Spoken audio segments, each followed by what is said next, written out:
Good morning, everyone, and welcome to our next presentation of the Learn America Regents Review in Chemistry. This is the second video in a three-part series. We basically covered in our last session the history of the atom. We discovered that there are different components of the atom. We reviewed questions based on the parts of the atom. We discussed the history of the atom. And we basically went over the original sphere model. We went over the orbit model, which is basically Bohr's model. And then we evolved into the quantum cloud theory, which basically brought us where we are today. And we also went over different types of electron configurations, how configurations change.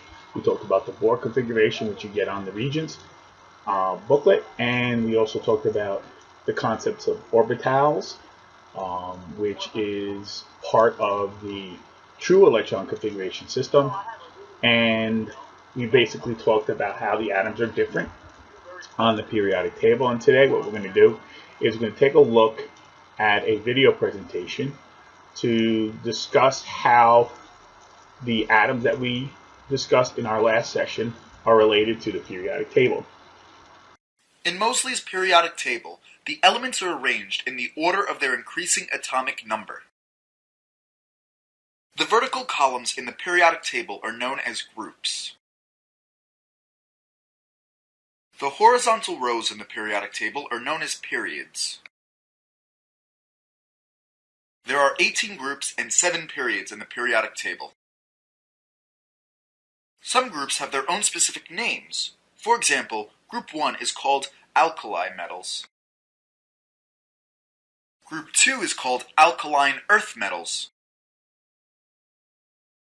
Group 17 is called halogens, and Group 18 is called noble gases.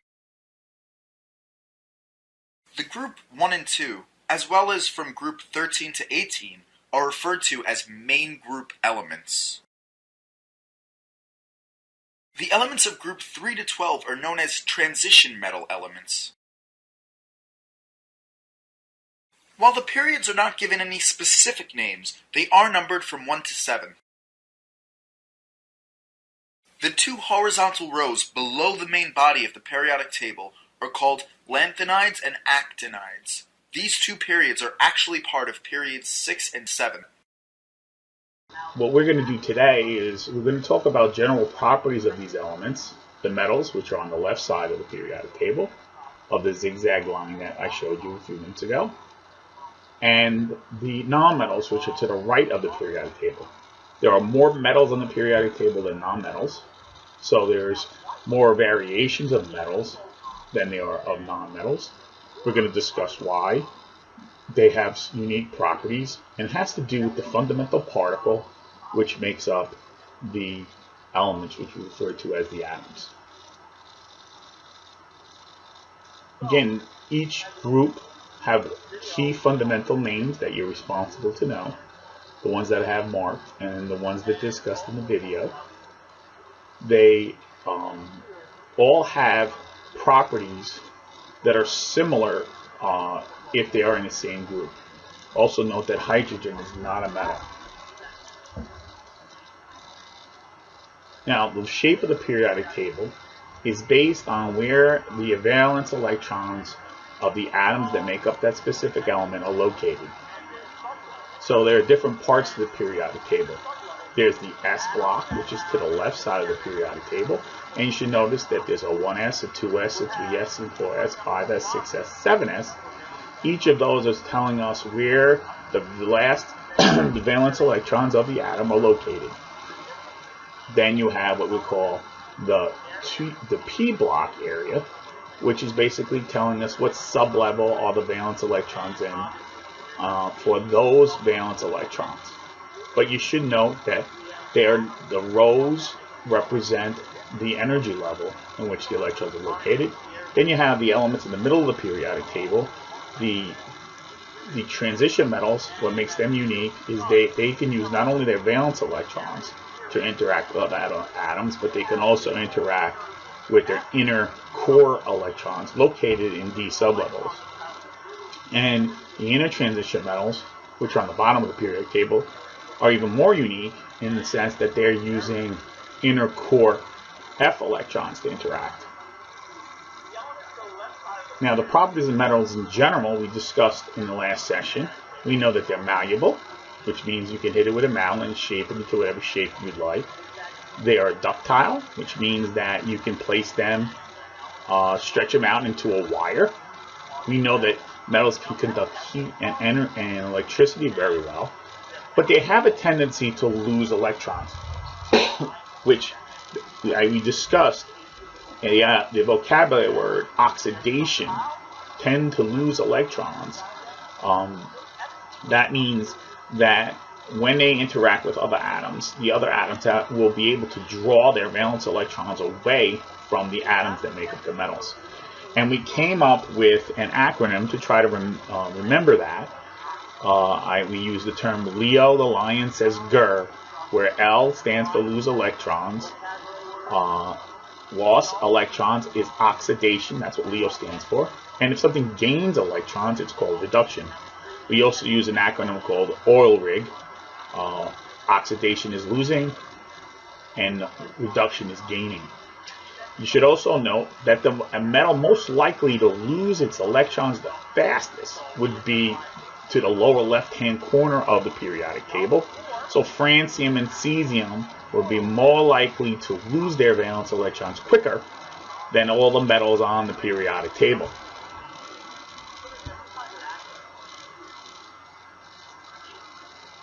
You should also note that there's a zigzag line on the periodic table that separates the metals from the nonmetals.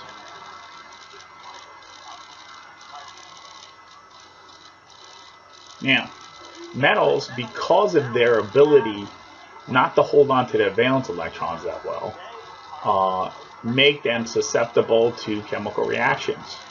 They also don't have that many valence electrons in their outer shell, maybe a maximum of 3. And they're more likely to, in order to stabilize themselves, what they'll do is they'll resort to a special kind of interaction with other metal atoms, which we refer to as metallic bonding. Metallic bonding is, in nature, an analogy that I like to use as if you've ever been to an amusement center where they might have a ball pit that little children might jump in and basically throw the balls around in the ball pit and be immersed in this ball pit.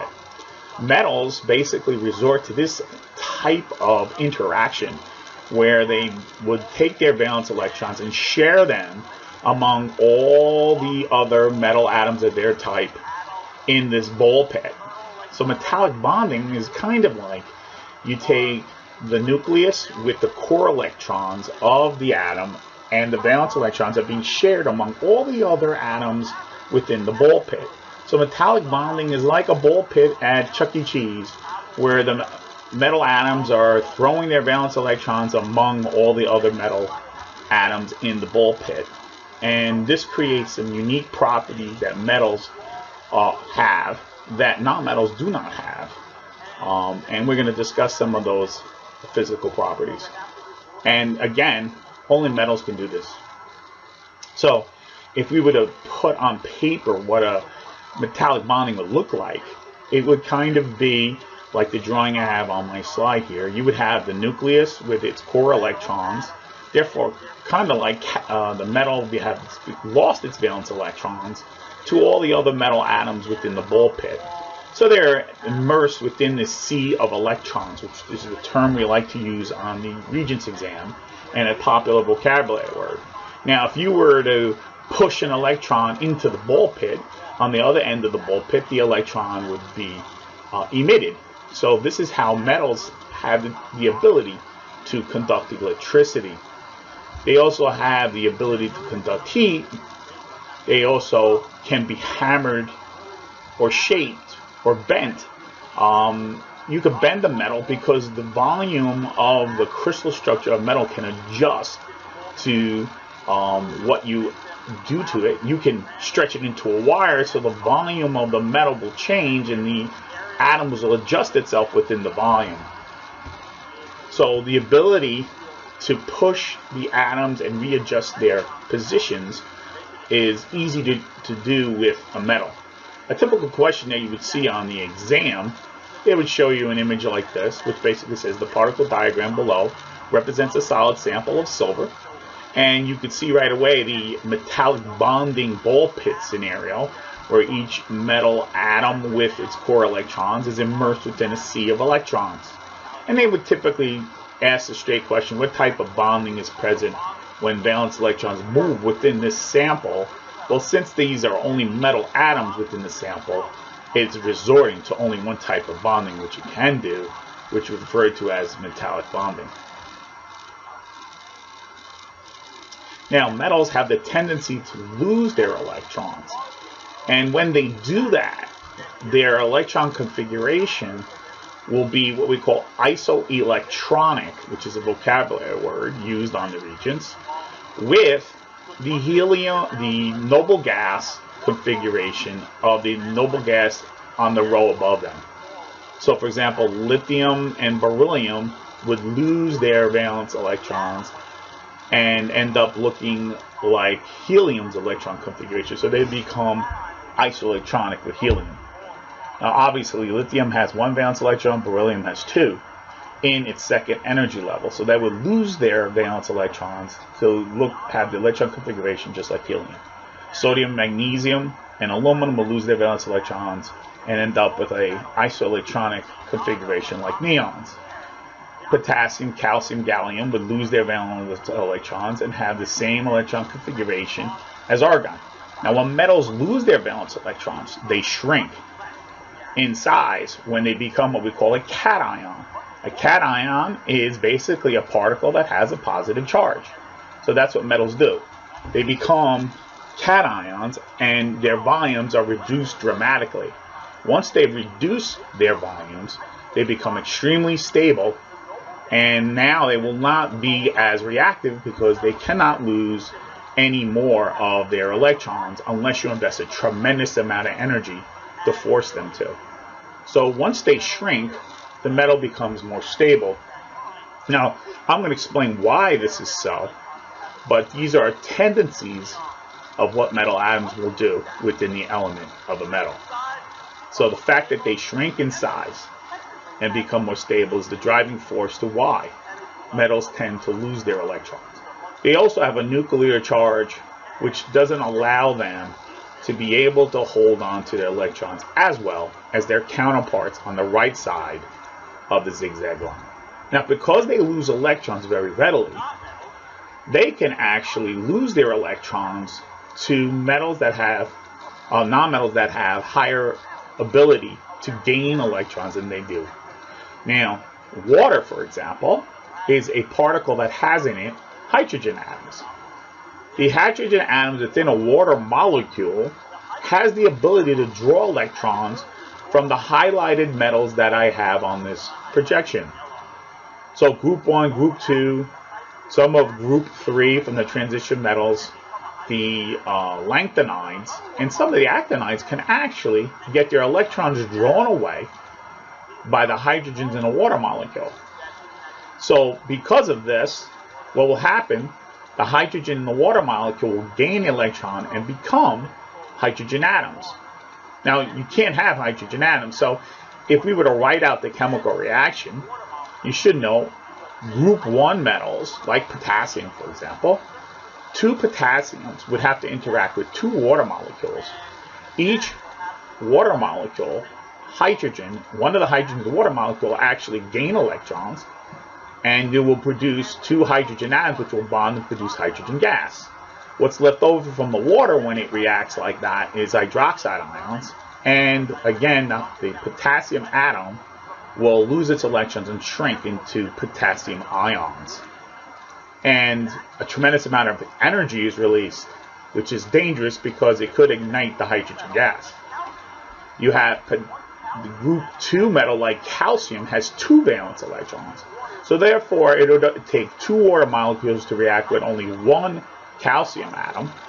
And when that happens, you will produce one calcium ion that will shrink in size, two hydroxide ions, and one molecule of hydrogen gas.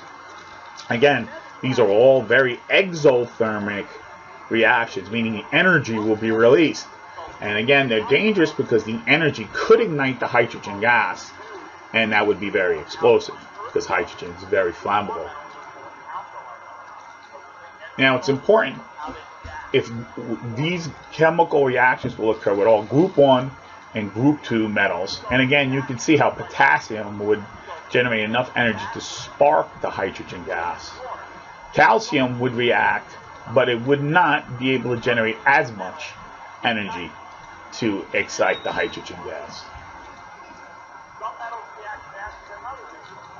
So, in this chemical reaction, whatever a group 1 metal can do, all the group 1 metals can do, and whatever a group 2 metal can do, all, for example, since calcium's in group 2, all the metals in group 2 can do whatever calcium is doing in this chemical reaction. Now, the other metals that I've highlighted here may not react with the hydrogen and water, but if you have a solution that has a lot of H+ ions in it, for example, solutions that are referred to as acids, acids can not only react with all the metals that can react with water, but acids could also react with these metals that I've highlighted, which are some of the transition metals and p-block metals. Now, what that means is that H+ ions in the water can take electrons from them and force them to turn into their cations, and in turn, the hydrogen ions will become hydrogen atoms and also become hydrogen gas at the end. Again, these are also dangerous. Some of them are dangerous because they could generate enough heat to ignite the hydrogen gas, but in general, they will not be able to ignite the hydrogen gas because the heat will not be produced as fast as if you used a group 1 metal, for example. So speed has something to do with the fact whether the hydrogen gas will ignite or not. Now, what's interesting, because these metals have the ability to have their electrons drawn away, some positive ions of one metal can actually take electrons away from the surface of an atom of another metal. So, if you have an ionic solution or even ionic solid and you place a metal up against it, the positive ions in the ionic solid or the ionic solution may be able to draw electrons away from the metal and in turn force the metal atom to turn into a cation, and the positive ion will gain electrons, become atoms, and become an element. This type of reaction is referred to as a cation single replacement reaction. So the A+ in this drawing could be hydrogen, for example. Hydrogen.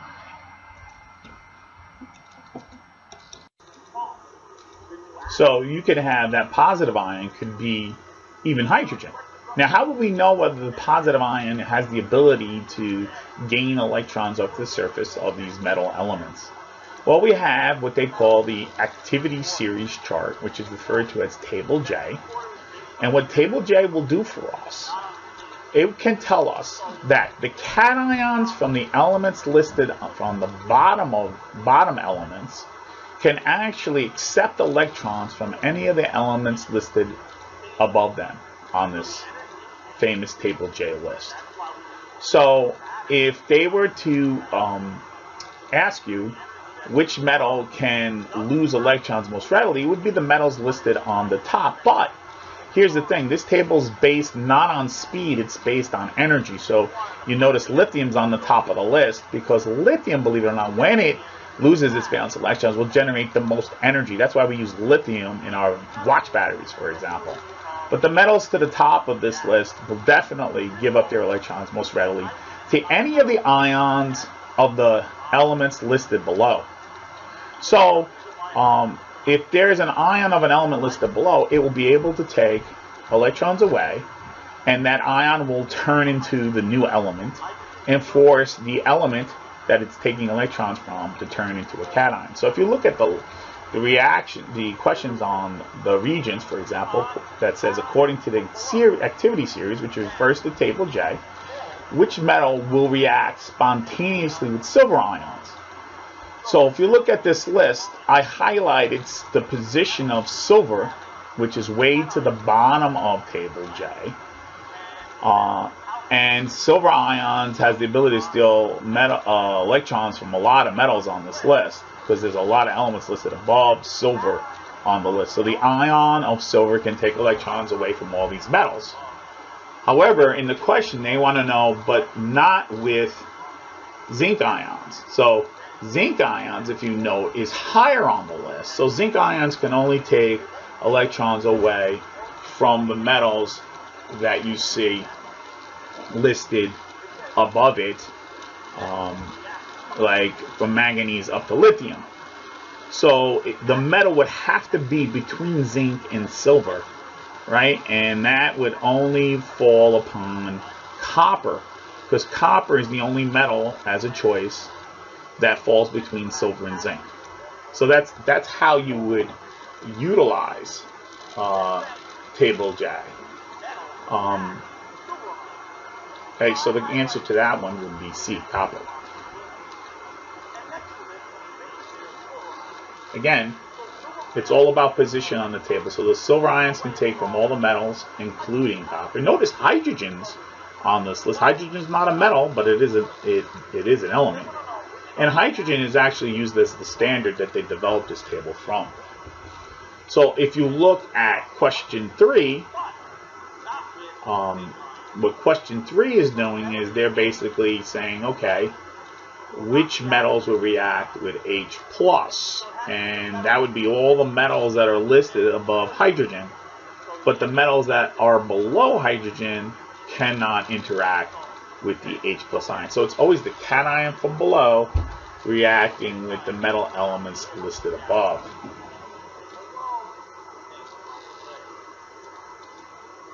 So if you look at question 3, you would say, okay, well then, if I have my choices, which one would be the best choice? Would be any metal listed above H+. Now if you look, H+ is here, so copper, silver, and gold do not react with acids. And my student in the group, one of the students in the group, basically raised their hand and is telling us that the best choice would have to be chromium, because chromium is above hydrogen on the list. So you can make predictions whether reactions will occur or not. Will an element be forced to become a cation? And some reactions will not occur. For example, like this one here. Potassium ions cannot interact with sodium atoms. So because this table tells us that potassium, which is higher on the list, you have to envision next to the potassium is the potassium ion, is above sodium, so there will be no reaction. Now, if we did one of these reactions, what would it look like? So what I did is, before I got here, I did an experiment. I got a petri dish with a solution that contains silver nitrate. And silver nitrate contains silver ions. And I took a piece of copper wire and placed it into this silver ion solution. Now the question is, we can actually predict whether something will happen or not just from table J. Based on this table, silver ions can interact with copper. Now, because they're right next to each other, the reaction won't be that fast, but it will be pretty cool. Because if you look at the piece of copper, on the surface of the copper, you start to see some interaction between the ions and the metal atom. So what's happening is you start to see some sort of crystal growth. A crystal growth means a solid's being produced on the surface of the copper atoms. So this starts to grow and continues to grow, and eventually you'll see these beautiful silver crystals on the surface of the copper. So we could have predicted this was going to happen even before we did the experiment, which is pretty neat. At the end, you see these beautiful crystals in the solution, And we could make these types of predictions all with just table J. You could also answer Regents questions just using table J. So this time I only highlighted magnesium on table J, and they want to know which of these metals will interact with magnesium ions. So you need to be able to look at table J and say, okay, right next to the magnesium is the magnesium ion. And then you say, well, if magnesium ions are here, only the metals listed above magnesium could be the correct answer. Right? So you would just look at the choices and say which metal is listed above it, and one of my students raised their hand and is telling me that the answer is barium. Very good. Here's another one. How about just taking a piece of aluminum foil, and I'm going to put some copper ions right on its surface. Now this reaction is going to happen really fast, because the bigger the distance between the ion and the element it's going to interact with, the more exothermic the reaction will be, and the faster the reaction will occur. So not only could you predict whether something will happen or not, but you could also predict whether it's going to happen quickly or slowly. So with a dropper, I place some copper ions, a copper nitrate solution on top of the aluminum, and as soon as the copper ions touch the surface of the aluminum, remember, in chemistry, in order to have a chemical reaction, the chemicals must come in contact. So as soon as they come in contact, you start to look at the surface of the aluminum, and it's discoloring. It no longer has that grayish silver color. In fact, it now has a copper colored substance on the surface. So what we did is the aluminum atoms lost their valence electrons, shrunk in size, and the copper ions became pure copper. So in these single cation replacement reactions, using table J, we could predict whether a reaction will occur or not. And we could tell who can replace who. Note that hydrogen gas is not a metal. We don't build any bridges out of hydrogen gas. It's used as a standard on this table. Example, you have a copper sulfate solution. How do I know it's solution? Because it says AQ. So that means it has copper ions and sulfate ions surrounded by water molecules, just like in a petri dish, as I showed you before.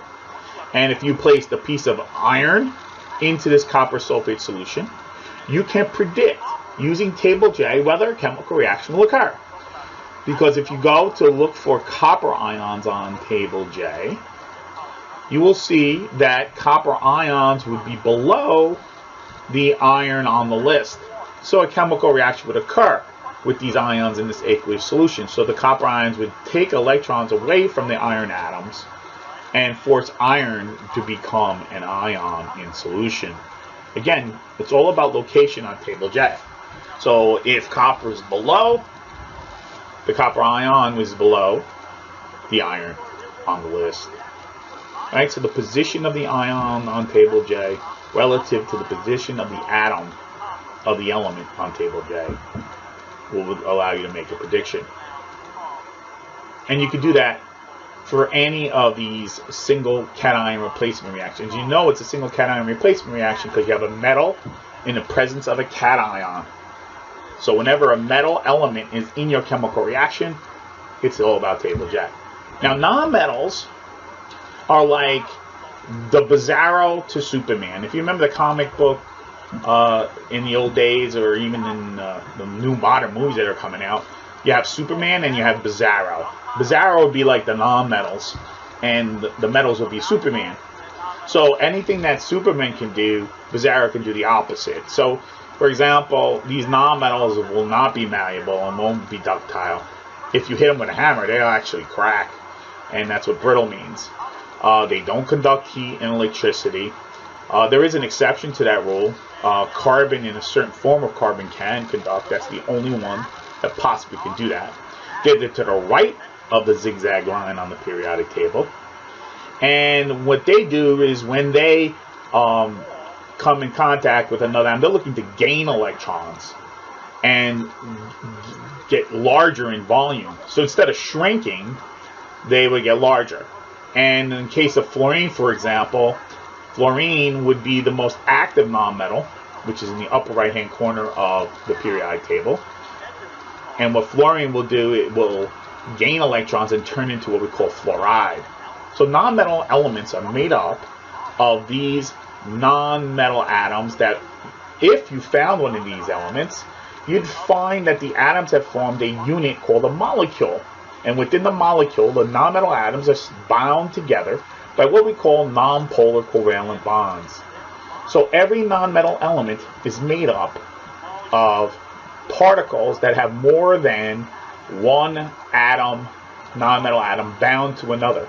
So for example, hydrogen, a hydrogen gas sample, the element of hydrogen will be made up of particles that we refer to as molecules. Now these molecules form because the atoms are unstable. So in order to stabilize themselves, they will bind themselves to another non-metal atom so that in their valence shell, they will end up having what we call the octet jacket, or will follow the octet rule.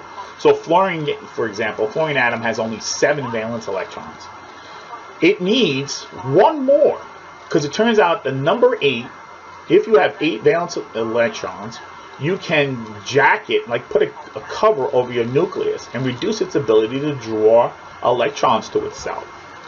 So fluorine is looking to gain one more electron.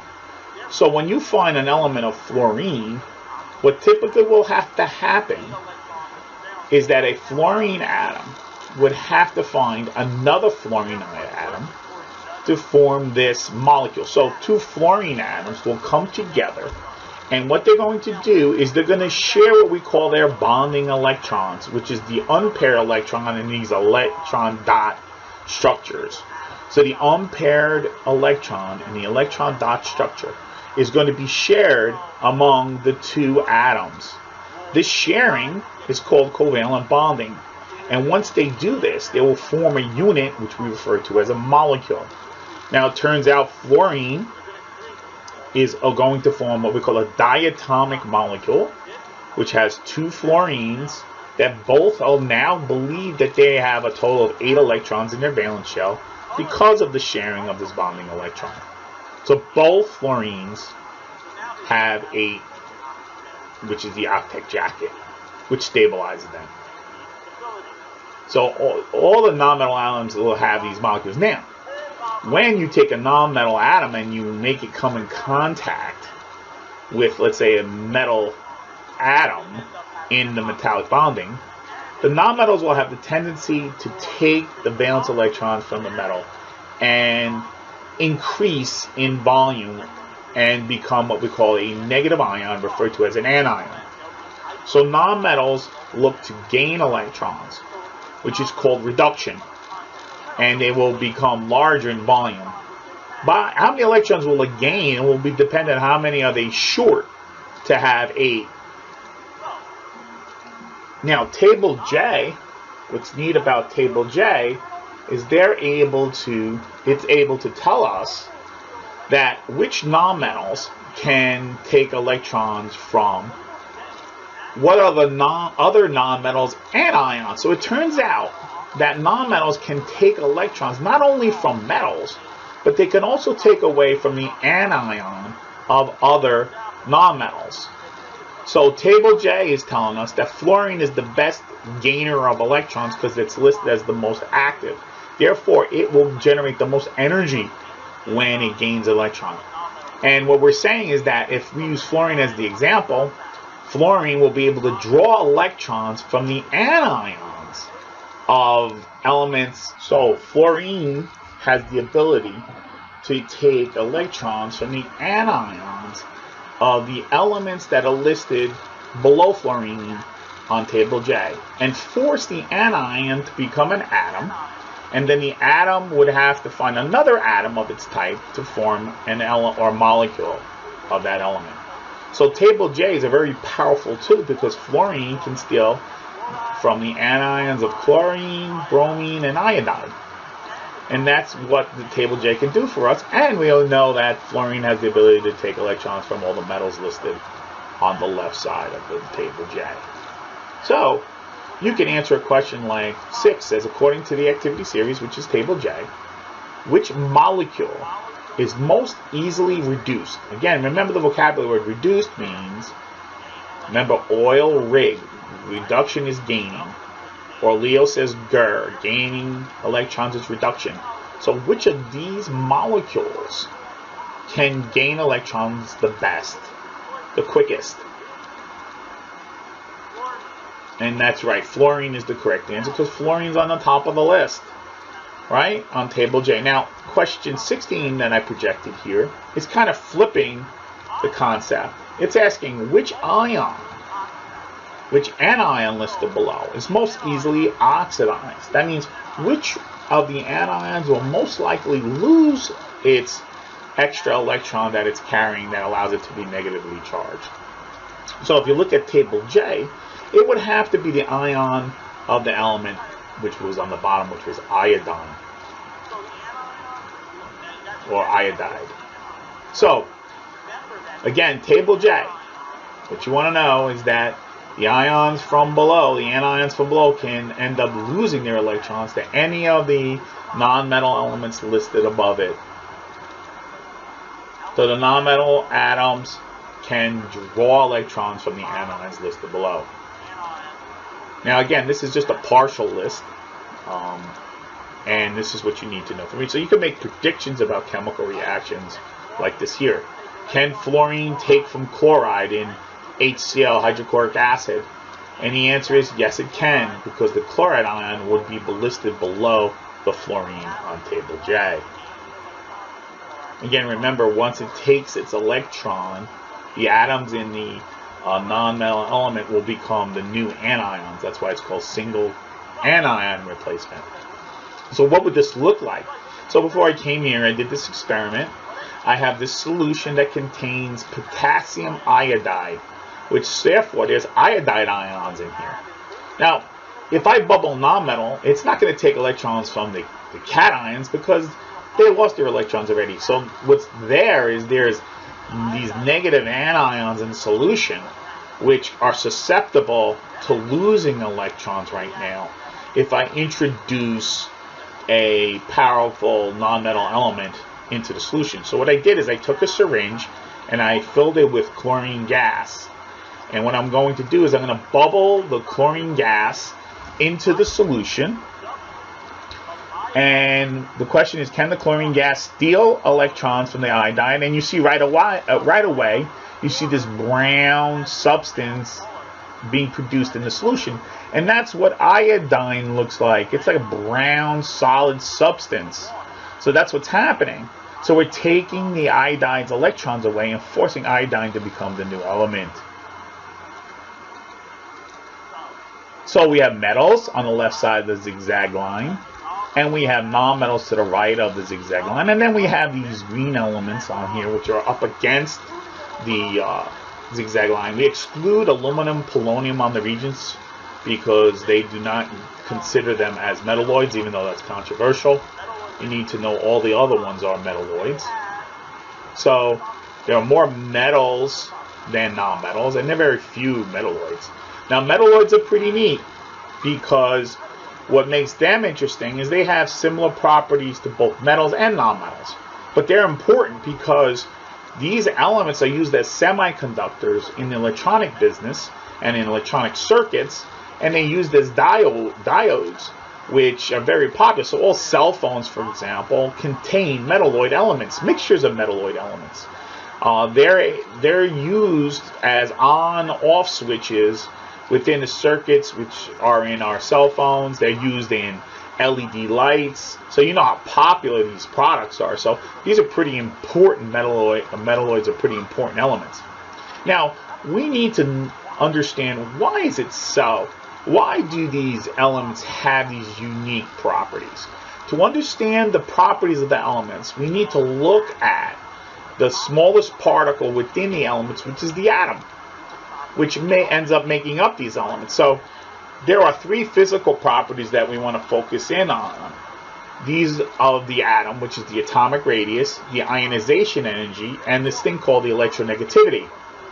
Now these three, there are more atomic properties, but these are the three main ones that the Regents wants you to know. Now it's key because if we understand the atomic properties, we can end up understanding the properties of the elements. So, what's neat about the New York State Regents, they give you this table, Table S, that has the atomic numbers, the symbols, and the names of atoms. So there's very little memorization involved here. But you need to know, why are they giving us this table? On the table, there are 3 main atomic properties that you must understand, right? So for each atomic number, which represents each element, remember the atomic number is the basis of the periodic table. The atomic number is locked with the symbols and the names, because the atomic number is telling us how many protons are inside each of those atoms that make up that element. The first ionization energy, which we're going to explain, is given to us for each of the elements. The atomic radius, and this thing called the electronegativity, is given to us for each of the elements. And 3 key physical properties of the elements are also listed. Now, electronegativity is very important. It's like the muscle of the atom, which we'll take a close look at and see how that's related to the physical properties. So let's start with atomic size. There are 2 landmarks on the periodic table that are very important. The bottom left, cesium and francium, are the largest atoms on the periodic table. And size is critical, because when it comes to metals, the larger your atom size, the easier you can have your electrons drawn from you. And the more energy, the faster you can generate energy in those types of chemical reactions. So your size is a critical thing to the speed of your chemical reaction. Versus bizarro, which is the nonmetals, in the upper right-hand corner, you would find the smallest atoms on the periodic table, and those would be the ones that would react the quickest at gaining electrons. So again, bottom left, where you have cesium and francium, and upper right, where fluorine is located, and right in that corner there, would be the 2 landmarks. Now again, you could look up the actual numbers of the atoms and do comparisons, but just by the landmarks you can make certain predictions. In the case of metals, atomic radius is half the distance between the nuclei of 2 bonded atoms.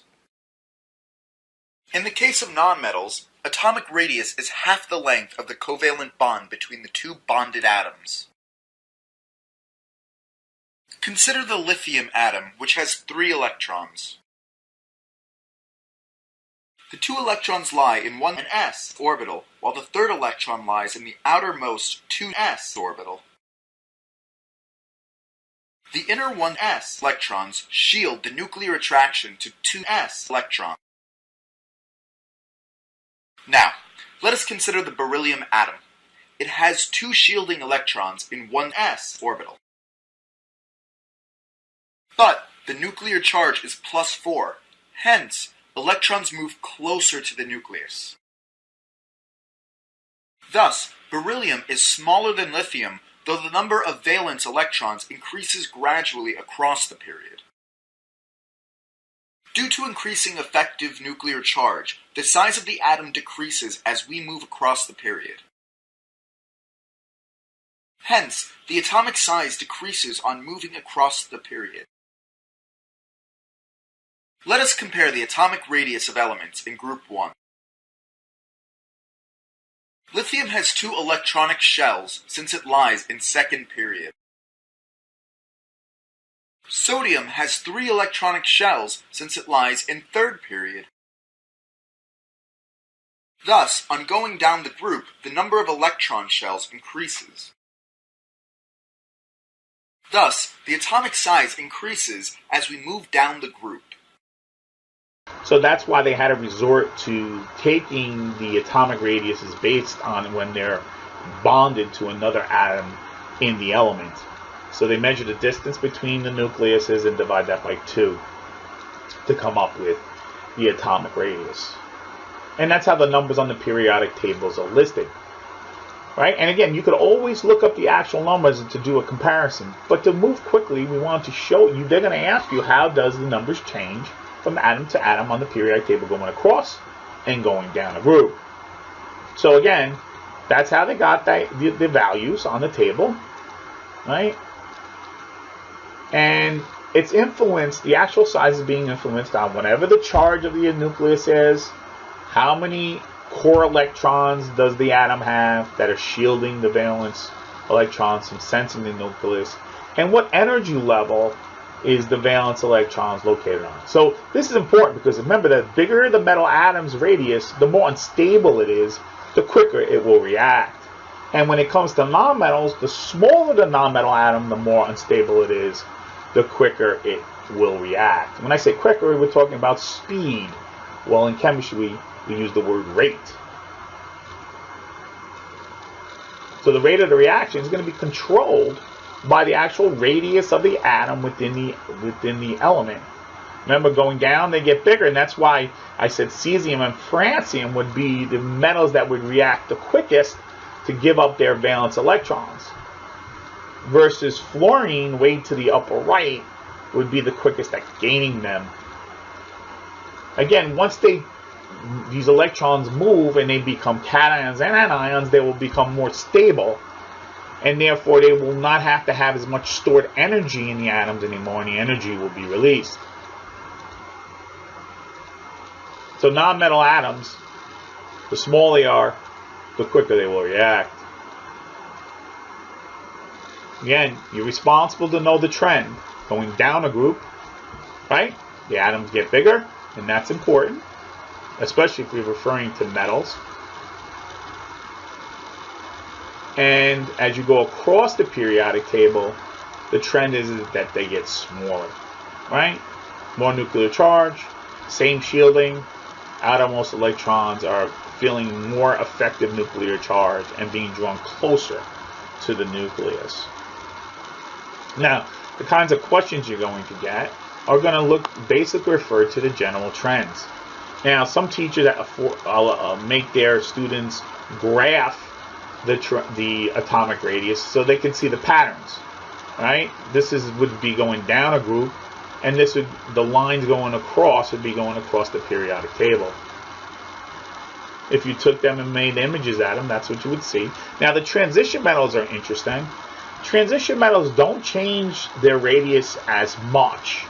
They kind of flatten out if you were to graph it, and that's why transition metals, what's interesting, from all the metals on the periodic table, are the most stable because they have relatively small radiuses compared to the other metals. They don't lose their electrons as readily, so therefore these metals are very useful in building things like bridges, tools, like a hammer, for example, chrome tires. Those are all elements that are within the transition metals, and that's why we use them for so many different things. Even the little filament in an old light bulb is made of a transition metal. Think about how many times you heat up the light bulb and the metal glows but does not melt. Again, the nucleus, the cloud in this image represents the core electrons that are shielding the valence electrons in the outer energy levels from sensing the charge of the nucleus. So we call what the valence electrons sense the effective nuclear charge.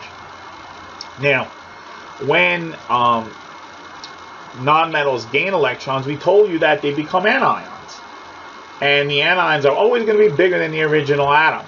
And when they become larger like that, the non-metal will become more stable. So, for example, fluorine becomes what we call fluoride. So fluorine atoms become fluoride ions. Remember that silly things like say, hey, do you brush your teeth with fluorine? No, you don't. You brush your teeth with fluoride because fluoride is more stable. If you brush your teeth with fluorine, your face would fall off. That would not be healthy. But fluoride will be very useful in killing bacteria on the surface of your teeth. Remember, never tell anyone you brush your teeth with fluorine. You brush your teeth with fluoride, because fluoride can basically kill the bacteria on the surface of the teeth. But if you brush your teeth too many times, let's say more than 3 times a day, you might even have your enamel react with fluoride, because fluoride, because it's relatively a small ion compared to other anions like chloride, still has some reactivity ability. Chloride is much larger, so when chlorine atoms gain electrons, now one chlorine molecule would gain 2 electrons because each chlorine atom in the molecule is looking to gain an electron and become chloride. Chloride ions are larger than fluoride ions, much larger. than fluoride ions. So therefore, chloride would be more stable than fluoride. But what's important is we put chloride on our steak, not chlorine,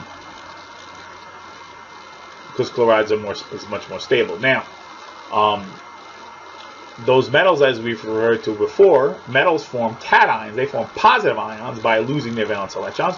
And when they lose their valence electrons, they shrink and end up being isoelectronic with the noble gas configurations that are much more stable. So lithium, for example, a lithium atom can lose valence electrons and become much smaller in size. We use things called picometers to measure the volume of an atom.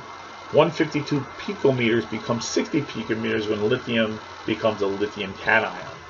Now, the smaller the cation, the more stable the cation,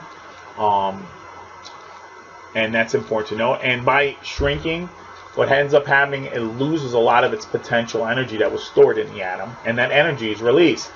So when these chemical reactions occur with these atoms turning into ions, they're always going to be exothermic. So in this case, for example, if we compared two atoms on the same row of the periodic table, sodium is bigger than magnesium as an atom, but the trend is also true with the ions. What happens with magnesium, magnesium is losing 2 valence electrons, so it's going to get a lot smaller than sodium ions are. So the larger the charge of the ion on the same row of the periodic table, the smaller the ion will be. So the trend, sodium ions are going to be bigger than magnesium ions. Now, if you look at sodium Bohr electron configuration, it's losing 1 valence electrons, and when it loses that 1 valence electron, it has a new electron configuration as an ion. So now it has electron configuration 2-8, which is exactly the same as neons, which is 2-8. When that happens, then the ion will become very stable. So it's looking to become isoelectronic.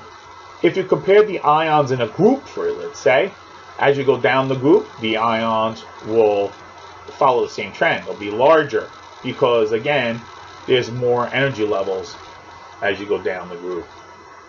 As you go across, the greater the positive charge of the metals or the metalloids, the smaller the ion. Now, when it comes to the anions, what's interesting, if they're on the same row, nitrogen is looking to gain 3 electrons. So when it becomes a nitride ion, it's going to have many more electrons than protons inside its nucleus. So its radius will be larger than, let's say, an oxide ion that only gained 2 electrons and has more protons. So the more negative the anion that you're comparing on the row, the larger the anion will be. Again, the goal of these ions is to somehow find a way to simulate the electron configuration of a nonmetal. So a nonmetal noble gas. So the nonmetals on a row would like to become the noble gas at the end of the row, and the metals will lose their electrons to become the noble gas configuration on the row above them. So they will exchange electrons to make that happen. So you're going to get questions, simple questions like this one. As a sodium atom forms a sodium ion, what happens to the number of protons inside the nucleus? And one of the students says it remains the same because we're not working with nucleuses here. This type of chemistry, typical laboratory chemistry experiments, involve the electrons in the valence shell. The protons are never affected. They're set in stone inside the nucleus. The only thing that can happen is the sharing of valence electrons or exchanging of valence electrons. Next question here says, a magnesium atom that loses 2 electrons, what's going to happen to it? And the student says it's going to turn into a positive ion because that's what metals do. Magnesium is a metal. So once you identify you're working with a metal atom, the tendency is it's going to turn into a cation. And when that happens, it's going to shrink. So it's going to have a smaller radius. Choice 1. Another question is, which element will form an ion whose ionic radius is larger than its atomic radius? Well, you should say to yourself, what atoms do that? that they become an ion and get larger in volume. Now, what's interesting about the Regents, if you get stuck, take a look at the choices. Typically, the choice that does not belong in the group is the correct answer. So if you look at choice A is potassium, which is a metal. Choice B is magnesium, which is a metal. And choice C is lithium, which is a metal. So potassium, magnesium, and lithium are metals. Meanwhile, choice D is a nonmetal. Whatever doesn't belong in the group is always the correct answer on these types of questions that you see on the Regents. But again, nonmetals, that's what they do. They gain electrons and get larger in size when they turn into an anion. Metals do the opposite. Metals lose electrons and shrink. So nonmetals gain electrons and get larger. Metals lose electrons and shrink. If you look at the next question, it says, which ion has the smallest radius? So the first thing you should do is look at the ions and say, well, what atoms are these ions on the periodic table? So you have sodium and magnesium right next to each other, and then you have underneath it potassium and calcium right next to each other. So if you're the atoms in row 3 of the periodic table are going to be smaller already than the atoms in row 4. Now the question is, when sodium becomes an ion, it only loses 1 electron and becomes a sodium with a positive 1 charge. When magnesium becomes an ion, it loses 2 electrons. That's why it has Mg with a +2. The greater the charge of the ion on the same row of the periodic table, the smaller the ion will be. It's going to shrink more because you're going to have a lot more protons than electrons. In fact, you have 2 protons extra compared to the electrons in magnesium +2. So magnesium +2 should be smaller in radius, and that would be the correct answer. Now, the second physical property that that is important in understanding how the atoms function, which in turn affect the reactivity and physical properties of the elements, is ionization energy. The amount of energy required to remove an electron from the elements in their gaseous state. So what they do is they heat up the elements to the point where not only do they make them turn into a gas, but they heat it so much that the atoms will separate even within the molecules and produce an atomized gaseous state. Then what they do is they shoot photons of specific energies at these atomized gas state and see what energy would it take to make it 1 electron pop off or emit from the atom. And they call that amount of energy that it takes to do that the first ionization energy. So this is an interesting way to determine how well held is the valence electron. Now, what you're doing is making all the atoms you're testing turn into cations. Basically, a cation with a positive 1 charge. Now, you could continue the experiment and see how much energy would it take to remove a second electron from these cations once you created them. And that amount of energy is always going to be greater than the energy it took to remove the first electron, because now the rest of the electrons in the +1 cation are going to be held with a stronger force, and you could continue experiment trying to remove a third one from these cations with a +2 charge. Now remember that what's interesting about ionization energy, the energy it takes to remove electrons being affected by many different things. One is location of your valence electron. Where is the valence electron that you're emitting being forced to be removed from? What is the nuclear charge and the shielding electrons? How much shielding core electrons does the atom have, and what is the nuclear charge of that nucleus? Now, you should know that there is always a trend. As you go down a group, it's going to be easier to make an electron be emitted from an atom because it's going to be further away from the nucleus and it'll have more shielding. Now, if you go across the periodic table, in general, they're going to have the same shielding, but an increase in nuclear charge. So it should be more difficult to remove an electron. Now, a lot of teachers that have, because you have the data, you force the students to develop graphs to do an analysis of this information. And then if you compared helium to hydrogen, for example, we graph the first ionization energy, we see there's a general trend. As you go across the periodic table, it's going to be harder to make an electron be emitted.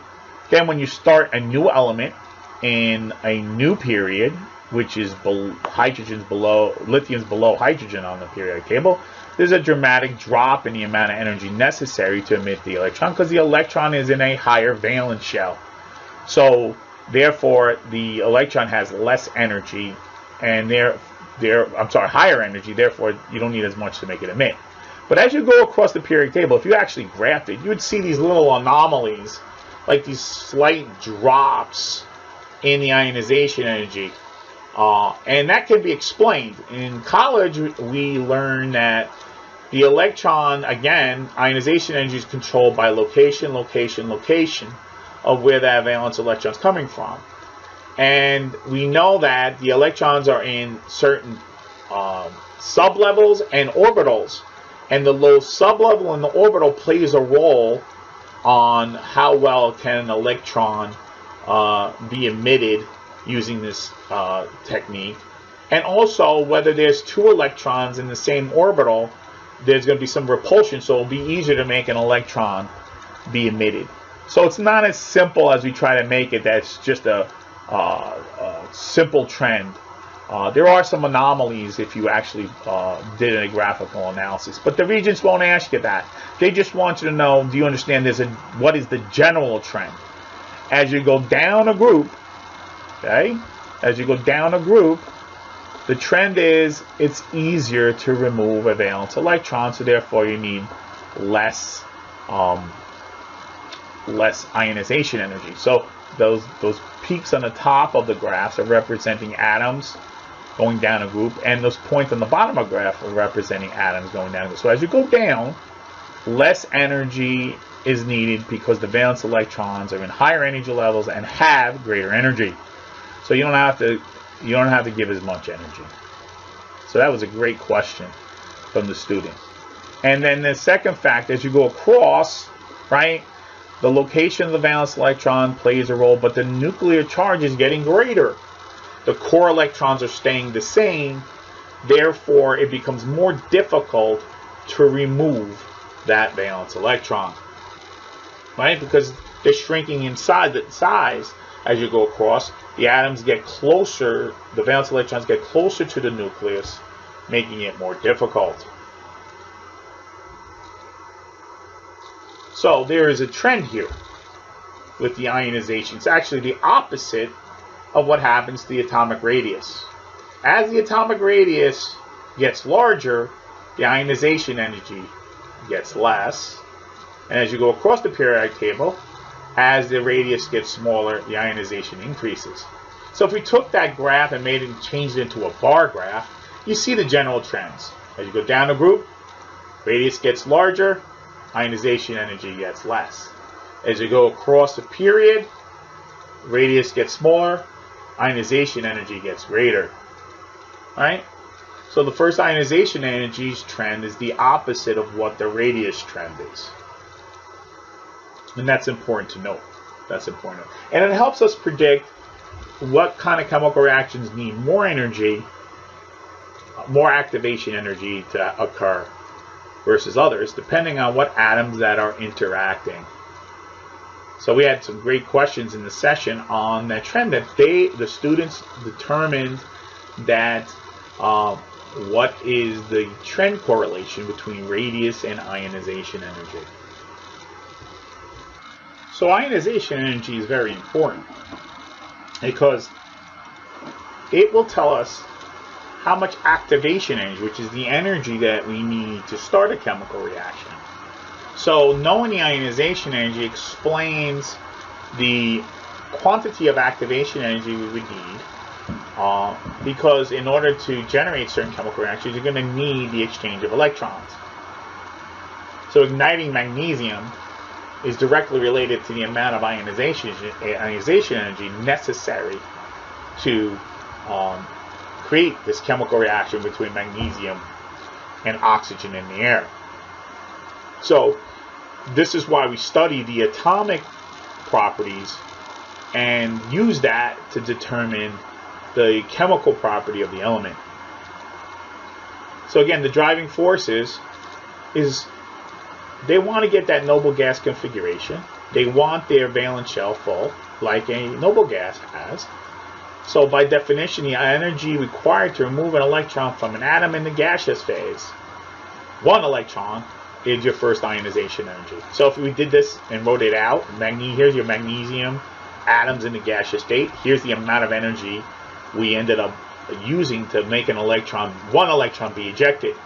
Now, if you continue the experiment with that magnesium ion, it would take at least twice as much energy to remove the second electron from magnesium cation, because now that second electron is closer to the nucleus.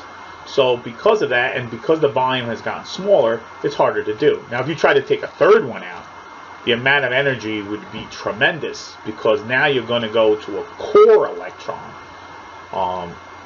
And typically, for example, alkali earth metals have a +2 charge because those two valence electrons can be removed. If you get to group 13, like aluminum is going to have a +3 charge because it's possible to remove those 3 valence electrons very readily. But you're not going to remove a 4th electron because that's a core electrons, and core electrons are not easy to remove. So, the amount of valence electrons that the metals will lose is doable in a chemical reaction, and then they would turn into their common cation, which makes them most stable.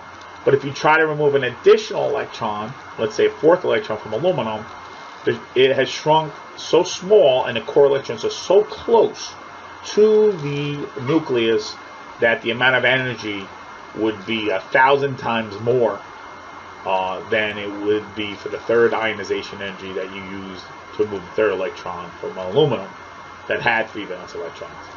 So that's important. So once they become these ions, that's why they're so stable, because their core electrons are so close to the nucleus. You need to know, for example, elements in group 16, which is oxygen's group, if you compare top to bottom on the periodic table, what's happening to the radius. So as you go down a group, what happens to the radius? That's the first thing you need to know. So the radiuses are getting larger, so that makes choice A and B the most likely answer. And then the question is, well, if the radius is getting larger, then what happens to the ionization energy? It should decrease, because it's easier to remove that 1 valence electron. So that's a simple, straightforward question, and that's a great job from one of our students who answered that.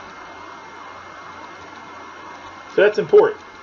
So if you know that atomic radius and ionization energies are opposite trends, you can easily answer these questions. Again, remember, you could always actually look up the numbers. Just pick 2 atoms in the group and look up the numbers and do the comparison.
physical property, probably the most important. It's like the muscle of the atom.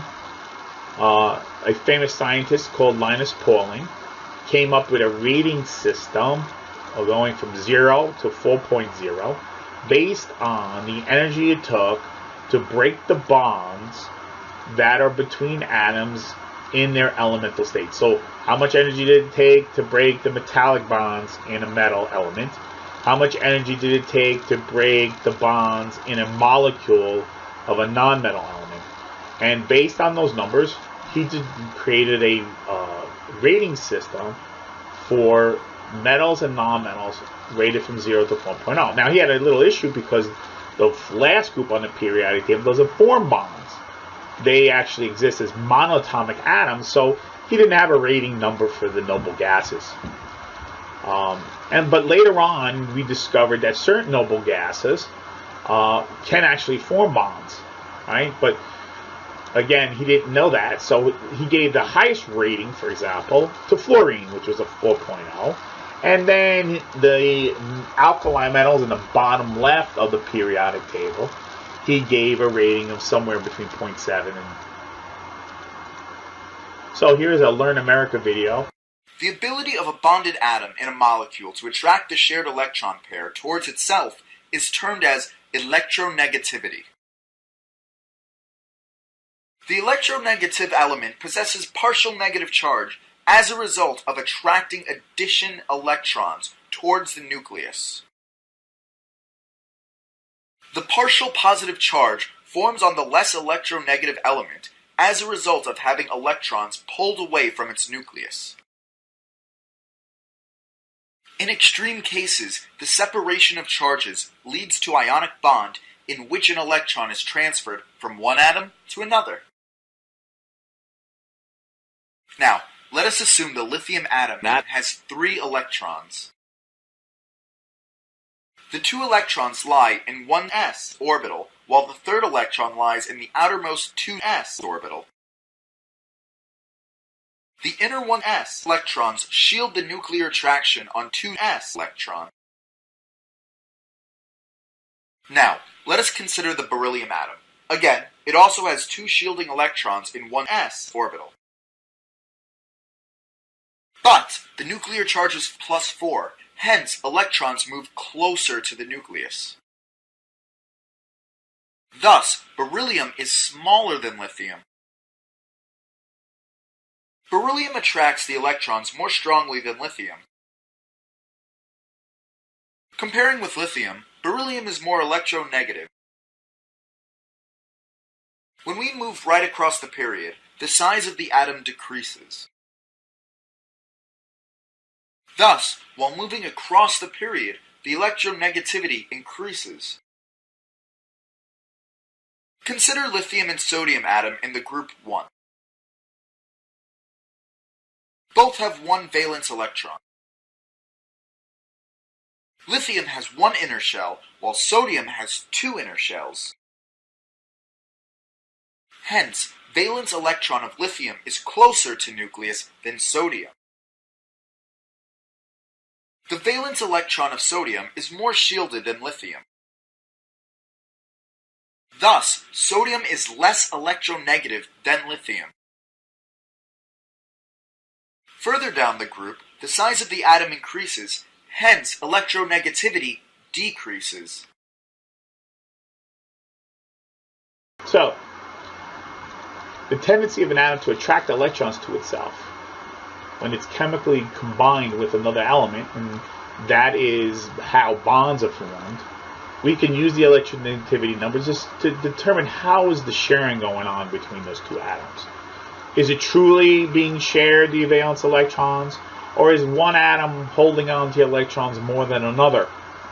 So by comparing the electronegativity differences between the 2 atoms, we can determine the type of sharing that's taking place. And that's important because this will allow us to understand the compounds that we make, how their properties will be different than the elements we use. So again, the group trend of electronegativity is critical on the Regents. So how willing are they to share their valence electrons directly related to the electronegativity. So metals at the left end of the periodic table would have low electronegativities. Again, bottom left would be the lowest, right? They can easily get the electrons drawn away because their electronegativity values are really low. When they come in contact with a nonmetal that has higher electronegativity, the nonmetal with the higher electronegativity can easily draw the electrons away. So metals have low electronegativity. They typically have electronegativity definitely lower than 1.7. Nonmetals way to the right have much higher electronegativity, and they want to draw electrons to themselves because of that high electronegativity. So metals would love to have high electronegativity, but they don't. So they're forced to lose, and nonmetals gain. So you notice ionization energy and electronegativity follow the same pattern. So the higher you are on the table, and more to the right, the higher your ionization energy would be, and the higher your electronegativity would be. Again, the ones with the lowest electronegativity are to the bottom left. Now, transition metals are interesting because for metals, they have relatively high electronegativity. So that means that their ability to lose is a lot less. And that makes them interesting metals to use in the manufacturing. We wouldn't want to build a hammer out of cesium. It would be explosive. And they want to build using anything that fluorine gas is involved, because that also would be very dangerous. Right? So, again, ionization and electronegativity trend is opposite of the atomic sizes. Right? Bottom left would have the largest atomic size, atomic volumes, for example. Right? And top right would be the smallest. Now, elements in the same groups, what makes them critical is that they're going to have similar chemical properties because the valence electrons, the number of valence electrons, controls how they chemically react. So each atom, the atoms in the same group have the same number of valence electrons. Now, how quickly they react will be determined on the electronegativities and their radiuses and the ionization energies. So elements in the same group will have the same number of valence electrons, right? And we know that the group 1, group 2 metals are extremely reactive. Group 1 would be more reactive than group 2, for example. And then you got the noble gases way to the right, which are quite stable. So, if you looked at the elements from lithium to fluorine, so you're going across the periodic table, here's a Regents question. They would say, how do the relative electronegativities and the atomic number of each element compare? So you need to be able to say, okay, well, you can actually look up the numbers. You could look up the number for lithium and look up the number for fluorine on the table. But if you know the patterns, you would say, well, wait a minute, as you go across, the electronegativity would increase. If the electronegativity is increasing, the radius should be decreasing. Again, you don't have to memorize anything. You can look up the actual numbers from the table given to you on the Regents. But in general, if you know the patterns, you can simply answer this question. And that was a great job by one of the students, because you now can use those physical properties of the atom to determine the properties of the elements. So our modern periodic table has groups or families, which are related to their number of valence electrons, right? And then there's rows, which we are called periods. The periods are telling you where the valence electrons are located. What energy level are they located in, right? So all the atoms in the same period have their valence electrons in the same energy level. That's why they're in that period and position on the periodic table. Now, the famous scientist Berzelius came up with taking the names, and the names basically come from where the elements were invented. They go back to Greek names, Latin names, German names. He took the names and basically came up with the symbols for each of the elements based on the names. All the symbols start with a capital letter, and then the second letter is never a capital. That's how you know that you're not looking at you're only looking at one element, if that is true. And there's 7 periods on the periodic table because there's 7 energy levels that the atoms had that we know of on this planet, and there are 8 main groups right, on the periodic table, excluding the noble gases, because we know the maximum number of valence electrons is 8. So everybody in group 1 has 1 valence electron, everybody in group 2 has 2 valence electrons, and the last digit from 13 to 18 is telling you how many valence electrons are in those groups. It doesn't work for the transition metals, because the transition metals can also use some of their inner core d electrons. So group 1 metals have 1 valence electron, group 2 has 2, and so forth, going from 13 to 18. The last digit is actually telling you the number of valence electrons. So the group numbers on the top are telling you how many valence electrons they have. And again, the transition, it doesn't work for the transition metals, because the transition metals can use some of their inner core d electrons when they interact, let's say, with a non-metal and become an ion. So, but what's important to note about transition metals that makes them special is when they become ions, they actually will have color. And that's important. The ions of the transition metals will actually have color. So the metals are on the left. And that's why they're conductors, they lose electrons, they're malleable and ductile. So now you start to see the pattern, right? They're going to have certain characteristic properties. So here's a question like group 2. Group 2 is a metal, right? STP means under standard temperature pressure. Now most chemistry experiments are performed in ice water. So the standard temperature would be 0 degrees Celsius, or 273 Kelvin, under normal atmospheric pressure, which is typically 1 atmosphere. So that's what STP stands for. So don't get nervous if you see the term STP. Group 2 are metals. So the question is, as soon as you have a metal, then you're dealing with a good electrical conductor. So group choice 1 and 2 would be best. And they would definitely have lower electronegativities than the nonmetals to the right. So the best choice would be less than 1.7. Remembering fluorine is 4.0, so the lower you are, less than 1.7, the more likely you're going to be a metal. So that, you know, that's how you would decipher that. Again, you could just go to group 2, look up its electronegativities, and see that the numbers are less than 1.7. So you don't have to memorize that. You can actually look those numbers up. And they're trying to see if you have the ability to understand where can you research the answer, given the proper material. So a lot of the skill is knowing where to go look for the right answer. Okay?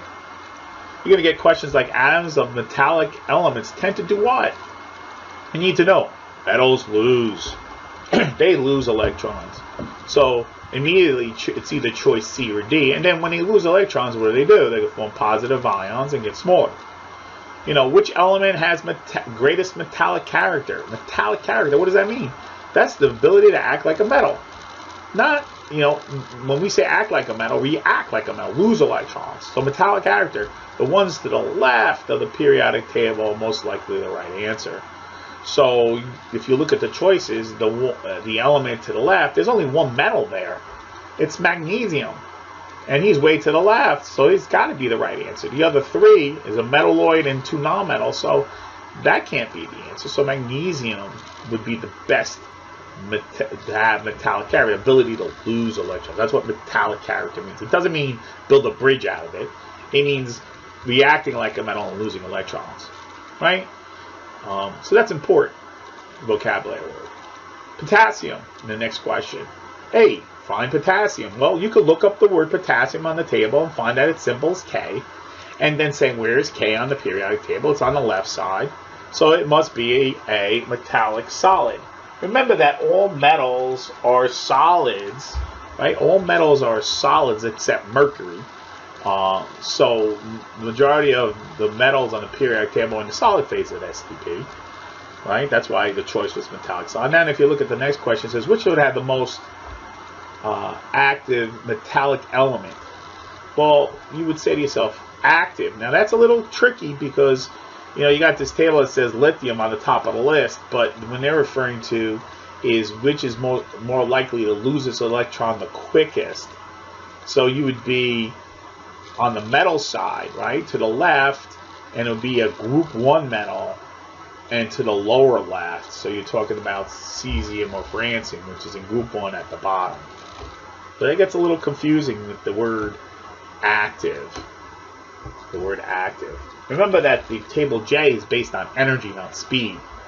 So the majority of the metals that towards the top of that table are the metals to the lower left. Again, we expect you to know the properties are based on their atomic numbers and valence electrons and the groups. And the names of the groups you need to know and understand that the periods are going across. Now we're going to take a closer look at these metals. Let's take a look at the alkali metals. Again, metals in general, when they are pure and did not come in contact with oxygen or water, are going to have a silverish gray look.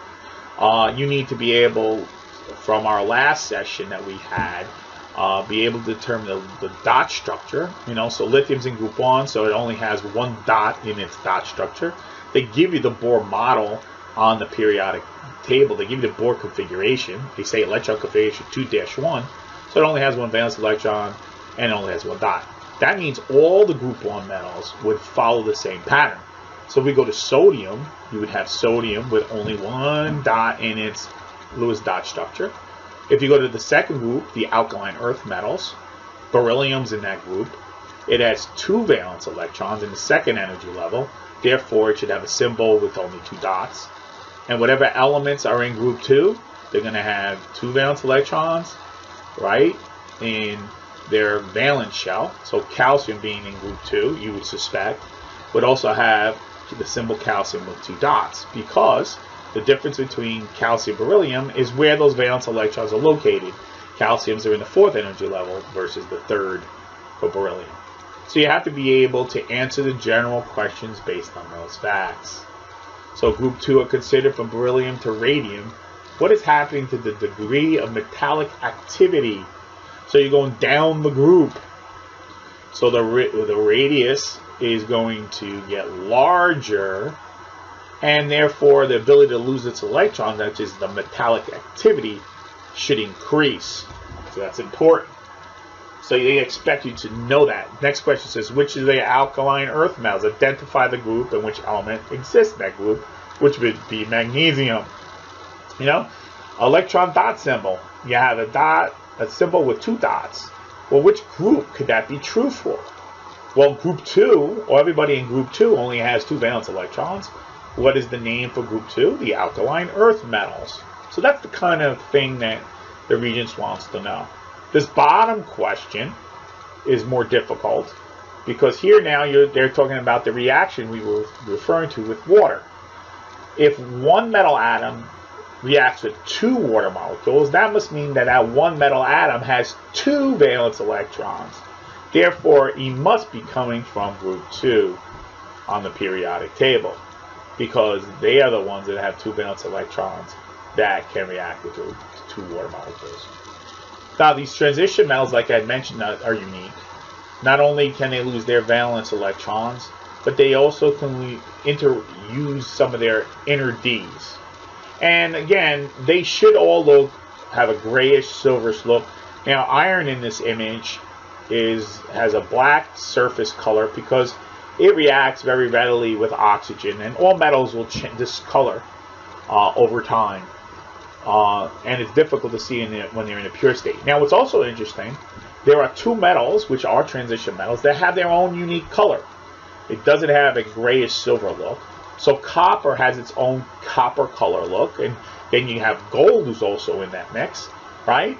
Really neat metals with their own unique color. And again, remember that they should have a silverish gray color, and if they do not, when you look at them as an element, it means that on the surface there's been a chemical reaction, so it discolored the surface of the metal.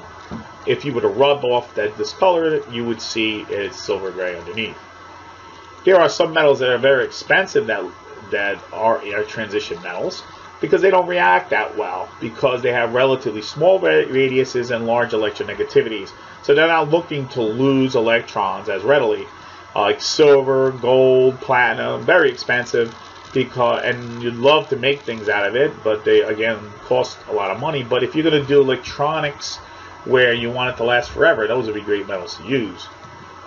Transition elements have d orbitals partially filled, so when they lose their valence electrons, these d orbitals in their core electrons that are partially filled will actually get excited by visible light. So what's interesting, when you lose their valence electrons, the d electrons that are left in their outer shell, will be in a position to be able to absorb visible light and will have color.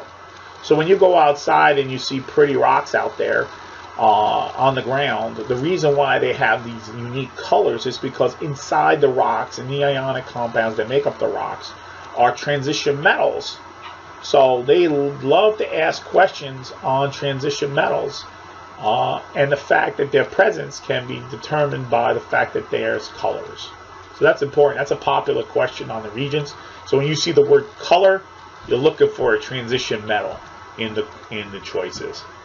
You're looking for a transition metal in the choices. So those rocks with the colors have transition metals. So that's important. That's a good way to memorize that. Then you have these inner transition metals, the lengthanides and the actinides.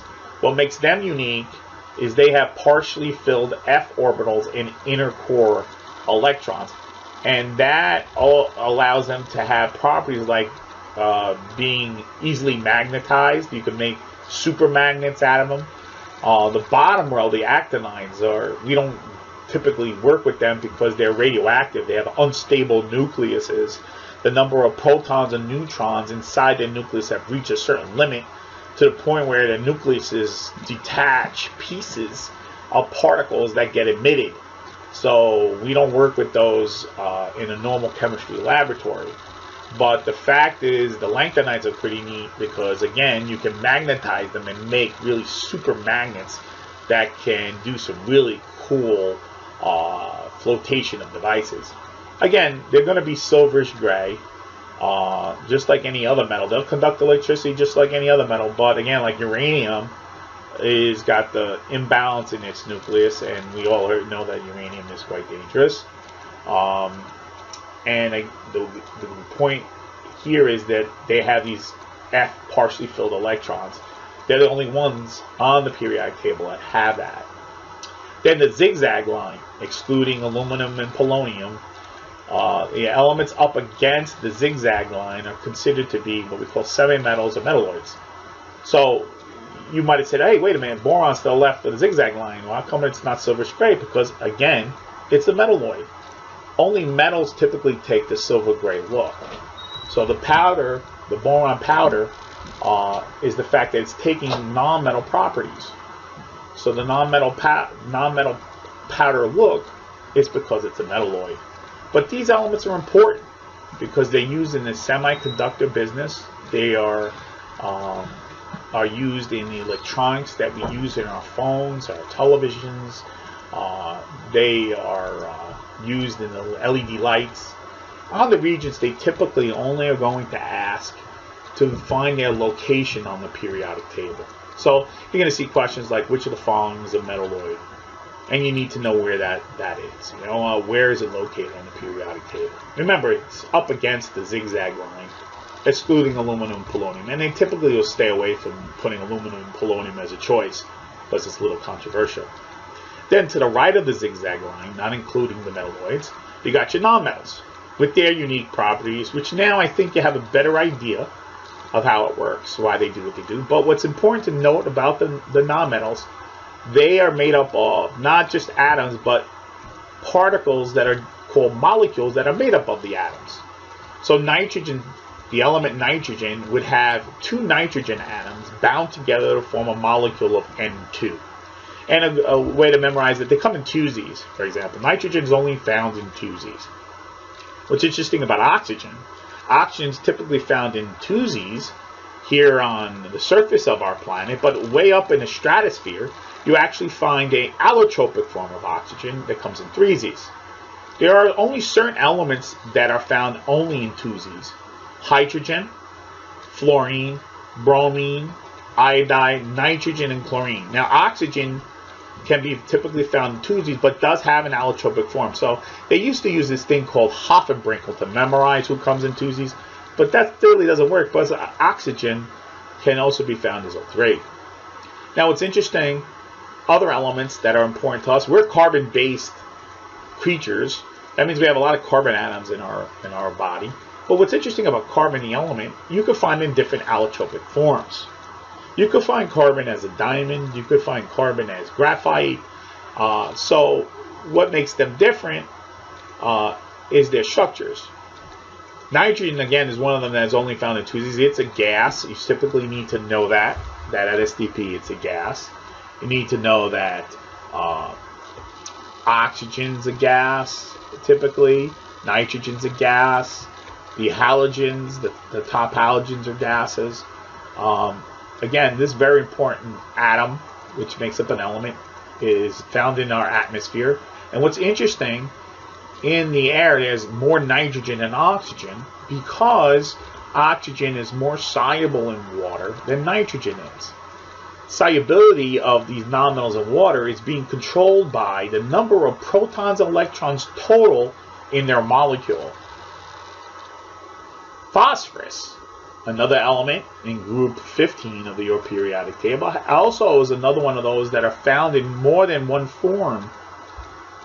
When you find an element in more than one form, the vocabulary word are called the allotropic form. So a diamond, for example, is one big mammoth molecule that you can see with your eyes. So envision a million of these or billion of them that have accumulated in this pattern structure, this crystal structure. I could see it with my eyes. A pure diamond, that would be true. They call those macromolecules. And then you have its allotropic, another allotropic form of carbon, which is called graphite. The graphite atoms are layered in these large planar structures, one on top of the other, and there's a repulsion between the layers. That's why graphite of a pencil, you can write it on a piece of paper. It actually layers itself on a piece of paper and then can be rubbed off with an eraser. So it's pretty interesting how the structure of carbon can be so dramatically different. And they actually discovered a third. The third structure of carbon is what we call a Buckminster fullerene. It kind of looks like a soccer ball structure. And they really, when you heat up carbon to really high temperatures, you can actually find carbon in this form. And there are some really unique things that have been discovered about carbon in that form. Now, phosphorus is another very fascinating element that has many different allotropic forms. And the allotropic forms of the crystal structures, or the molecules that make up the crystal structures, are very different. And how they're different, like white phosphorus is what would be explosive if you put it in contact with oxygen in the air, so it's typically stored under oil. Red phosphorus is on the tip of a match, for example. If you strike its surface and expose it, it will generate a tremendous amount of energy. And black phosphorus, which is all the way at the end there, is quite stable and is not as reactive. So the actual allotropic forms are very different. Now, how would they ask something about allotropic forms? Here's a typical question, and it happens to involve phosphorus. So it says you have phosphorus. White phosphorus has this cubic crystal structure. Black phosphorus has its orthorhombic cubic structure, and they have very distinct melting points. White phosphorus has a very low melting point. Black phosphorus has a much higher melting point.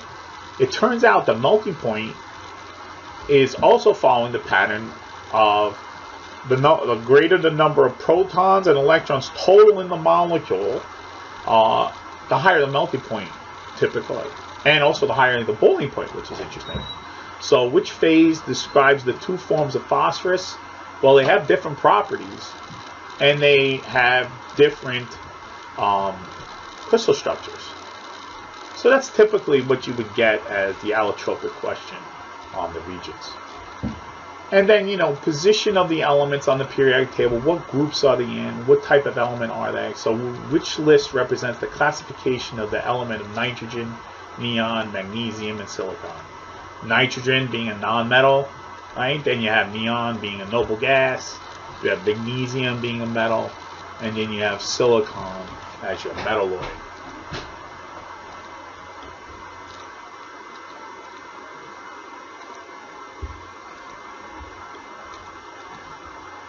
So you're basically being asked which group are they in, the type of element it is. And then, you're going to have general questions about their physical properties. You have 4 elements, and they want you to determine which is most likely a nonmetal. So nonmetals, you usually have to immediately say, well, what kind of ionization energy would they have? they should have high ionization energy and in turn have high electronegativity. So that would be true, but nonmetals typically do not conduct heat and electricity. So the ionization energy would be high, electronegativity would be high, but your conductivity of heat and electricity should be low. So choice C would be the best choice.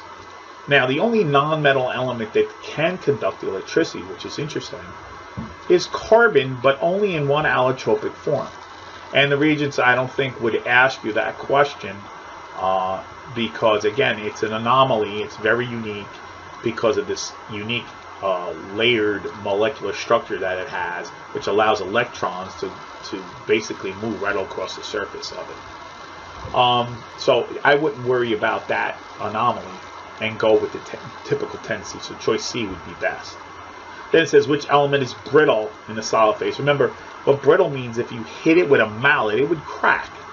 So which element would be able to do that and be a poor conductor of heat of electricity? You're looking for a nonmetal. So sulfur would be the best choice because the other three are metals. And typically they say as the elements in period 3 of the periodic table considered from left to right. What's happening to the non-metallic character? Well, the metals on the left, non-metals on the right, so you're going to get an increase in the non-metallic property. Again, last question just generally says, what about non-metals do you know in the solid state? Are poor conductors of heat and electricity and tend to do what? Well, choice A says good electrical conductivity, no. Has a shiny luster like metals, no. They're not malleable, so the last choice would be brittle. If you hit it with a hammer, they would crack. And again, they're just looking for general patterns in the questions. Which is the most active nonmetal? That's got to be fluorine. He's in the upper right-hand corner. He's a landmark of the periodic table. Right? Again, positions on the periodic table play a major role in how they react and what are their physical and chemical properties. So fluorine is a great landmark. The closer you are to fluorine, the more non-metallic like you are. And let's take a closer look at fluorine's group. I mean, you need to know that fluorine is a very deadly gas, right? It actually has a slight yellow color to it. And if fluorine's present in the room, we're all in trouble. So you're very rarely going to come in contact with elemental fluorine. In fact, you can't find the halogens in nature. You can only find them as their anions. So you could find fluoride in your toothpaste, but you won't find fluorine. And if you look at the halogens, what's interesting, fluorine is a pale yellow gas. Chlorine, which is below fluorine, again comes in twosies only, is a pale green gas. So you can find fluorine and chlorine comes in twosies. So the halogen group, that's true for all the elements in that group. They're extremely reactive, but they're at STP they're found as gases. But when you get to lower on the periodic table, where you have more protons and electrons in general, what happens is these molecule particles begin to bind together and become more attractive to each other using these things called intermolecular forces. So chlorine doesn't have as many protons and electrons than bromine. So bromine's intermolecular forces is greater, so at STP you would find bromine as a liquid.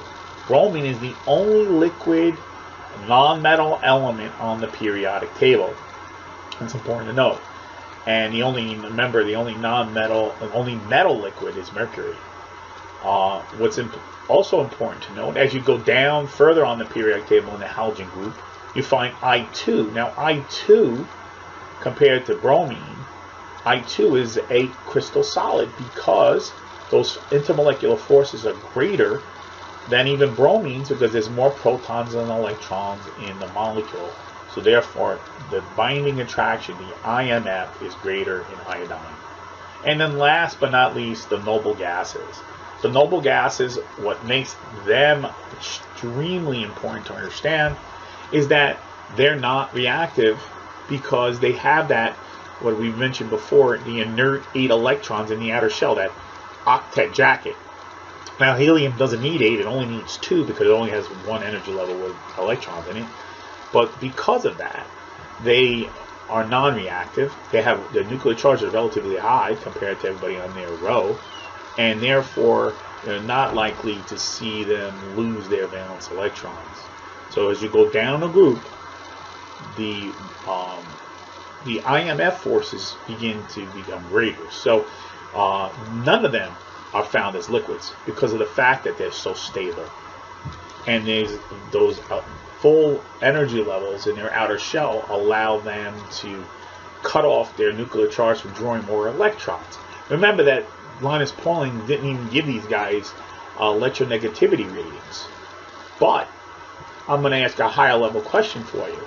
Out of all the noble gases, which one do you think fluorine could possibly create a bond with? And that, what you really want to think about is which one has the greatest radius. And one of the students has come up with a hypothesis that xenon and radon, they discovered that fluorine, because it's a great ability to draw electrons, can actually even form bonds with them because their radiuses are so large and their valence electrons are so far away. Now, these are monatomic gases. That means you find them as single atoms in the gaseous state. And that is unique only to the noble gases. Right? And the only way to liquefy them is to force them closer together with high pressure. So when you buy a tank of argon or a tank of neon, there's going to be some liquid neon and argon in the tank. But it's under high pressure. So those tanks, you don't want to crack any of those tanks. The gases will come out with high pressure. They're going to ask simple questions on the Regents like, which elements have atoms with stable valence electron configurations? And typically that would be that last group, group 18. So they would say simple things like, which element tends not to react with any other element? Well, you're looking for a noble gas, and helium is a choice because he's in that group. And the key thing is on the Regents, they're going to give you a table, a periodic table, and each of the atoms on the periodic table on the Regents has a ton of information telling you what kind of ions they like to form. They tell you what their valence electrons are by using the electron configuration. You should note that once you know the charge of an ion in a group, all the other atoms in that group would typically form that same charge. Now there are some like carbon and nitrogen, you notice more than one number. That the positive numbers for the nonmetals is telling you how they would share their electrons with another atom, which is the next presentation that we're going to have. So you need to know all that information of the periodic tables, properties of the elements on the table, and how the atomic structures are controlling that. And there's questions, tons of questions you'll see, like even that first one, which is colored. Once you see colored, you're looking for a transition metal, right? The Cu+2 is a transition metal ion, and that's the reason why in 14 that ionic compound would have a color, right? Look at question 15. Same thing, forms a colored aqueous solution. So you're looking for a transition metal, and C has that transition metal, the chromium in the chromium chloride. Right, so that's how the typical thing about the transition metals. Again, thank you for sitting and listening to our presentation. We will be creating another one very soon.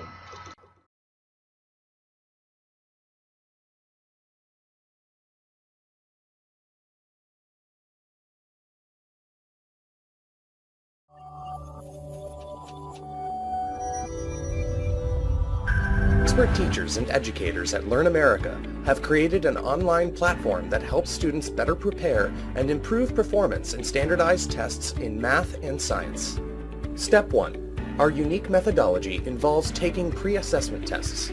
Students take pre-assessment tests to determine their skills, knowledge, and readiness required for taking a course.